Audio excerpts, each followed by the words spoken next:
കാരണം മദീനയിൽ നിന്ന് പുറപ്പെട്ട ഈ ആശയം എത്തിയോടത്തൊക്കെ ഉണ്ട്, മദീനയിലില്ല. മദീനയിലില്ല, അത് മറച്ചു വെച്ചു. മദീനയിലുമില്ല, മക്കത്തുമില്ല. ലോക മുസ്ലിമീങ്ങൾ ഇവരെ ഈ എഴുതുന്ന ആളുകളൊക്കെ ഹജ്ജിനും ഉംറക്കും പോണ സ്ഥലമാണ്. അവിടുന്നാണ് ഇത് പുറപ്പെട്ടു എന്നും പറയുന്നത്. പുറപ്പെട്ടോടത്തില്ല, പല വേറെ സ്ഥലത്തുണ്ട്. പുറപ്പെട്ടോടത്തില്ല എന്ന് മുതൽ ഇല്ലാതായത് എന്നുള്ളത് ഈ മൗലവി പറയുന്നില്ല. അതായത് മദീനയിലും മക്കയിലും ഒന്നും നബിദിനാഘോഷം ഇല്ലാതുകൊണ്ട് നമ്മുടെ നാട്ടിൽ ഒന്നും അത് ആഘോഷിക്കപ്പെടേണ്ട ആവശ്യമില്ല എന്ന് പറഞ്ഞുകൊണ്ട് ജനങ്ങളെ തെറ്റിദ്ധരിപ്പിക്കാം. യഥാർത്ഥത്തിൽ മക്കയിലും മദീനയിലും നബിദിനാഘോഷം ഉണ്ടായിരുന്നു.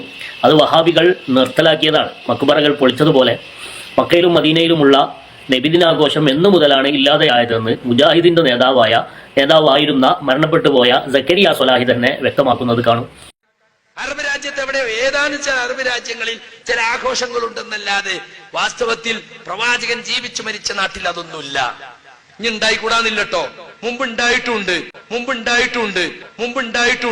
പക്ഷെ ഈ അടുത്ത കാലത്തായി അതെല്ലാം ഒഴിവായി. ഒരു അരനൂറ്റാണ്ടിലധികമായി അവിടെ അങ്ങനത്തെ ഏർപ്പാടുകളൊന്നുമില്ല. ആധുനിക സൗദി അറേബ്യയിൽ അതില്ല. എത്രയായി അത് ഒഴിവായിട്ട് എത്രയായിട്ടുള്ളൂ? അരനൂറ്റാണ്ടിലധികം. ഏകദേശം അരനൂറ്റാണ്ടിന് മുന്നൊക്കെ നബിദിനാഘോഷം ഉണ്ടായിട്ടുണ്ട്, ഇനി ഉണ്ടായിക്കൂടായില്ല എന്ന് പറയുന്നത് സക്കരിയ സ്വലാഹിയാണ്. ഈ സക്കരിയ സ്വലാഹിക്ക് ഒരു പ്രത്യേകത ഉണ്ട്, പഠിക്കുന്നവർ തിരുത്തുന്ന ഒരാളാണ്.